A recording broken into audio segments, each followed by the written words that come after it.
ఆ టైంలో మన తెలుగు ఇండస్ట్రీ అంటే మాస్ హీరోస్, ఫ్యాక్షన్ సినిమాలు, హీరో ఎలివేషన్. అప్పుడే ఒక కుర్రవాడు చైల్డ్ ఆర్టిస్ట్ నుంచి హీరోగా ఎంట్రీ ఇచ్చాడు. చూడడానికి క్యూట్ గా, ఇన్నోసెంట్ గా ఉన్నాడు. సినిమాలకి పనికొస్తాడా, హీరో అవగలడా, వాళ్ళ నాన్న సూపర్ స్టార్ ట్యాగ్ ని కంప్లీట్ చేయగలరా అని డౌట్ పడ్డారు. కట్ చేస్తే ఇప్పుడు టాలీవుడ్ లో కాదు, టోటల్ ఇండియాలో లుక్స్ లో, యాక్టింగ్ లో, సినిమాల్లో సూపర్ స్టార్ అయ్యాడు. అతనే super star Mahesh Babu. Mahesh Babu cinema family నుంచే వచ్చాడు, కానీ అతను ఎదుర్కొన్న ప్రెజర్ అతని జనరేషన్ లో ఎవ్వరికి రాదు. చాలా సైలెంట్ బ్యాటిల్స్ ఫేస్ చేశాడు. ప్రెజర్ అంటే నార్మల్ కాదు. చిరంజీవి, బాలయ్య డామినేషన్ పీక్ లో ఉన్న టైం. ఒక్క రాంగ్ స్టెప్ వేసిన కెరియర్ ఓవర్ అయిపోయే time. Mahesh Babu childhood star, but హీరోగా మొదలయ్యాక రాజకుమారుడు, యువరాజ్, వంశీ ఎక్స్పెక్టేషన్స్ భారీ, కానీ రిజల్ట్స్ మాత్రం మిక్స్డ్. ఆ సమయంలో మహేష్ బాబు ఒక డెసిషన్ తీసుకున్నాడు. స్టైల్ కంటే స్క్రిప్ట్ ముఖ్యం, గ్లామర్ కంటే పర్ఫార్మెన్స్ మీద ఫోకస్ పెట్టాలని. Then came Murari, class, Okkadu, mass, Pokiri, industry hit. పోకిరితో మహేష్ బాబు యొక్క తెలుగు సినిమాయే మారిపోయింది. సక్సెస్ ఉన్న మహేష్ బాబు ఫెయిల్యూర్స్ కూడా చూశాడు. సైనికుడు, అతిథి, Khaleja, mixed or flop talk. కొంతమంది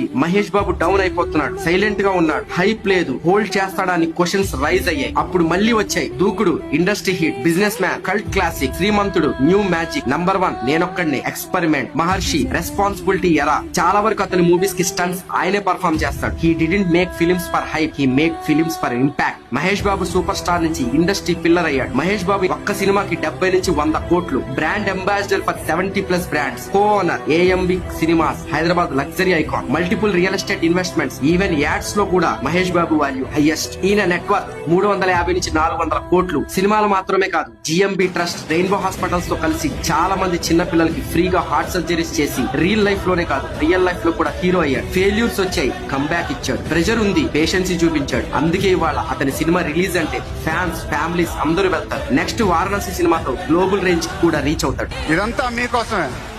మమ్మల్ని సపోర్ట్ చేసినందుకు థ్యాంక్ యూ వెరీ మచ్.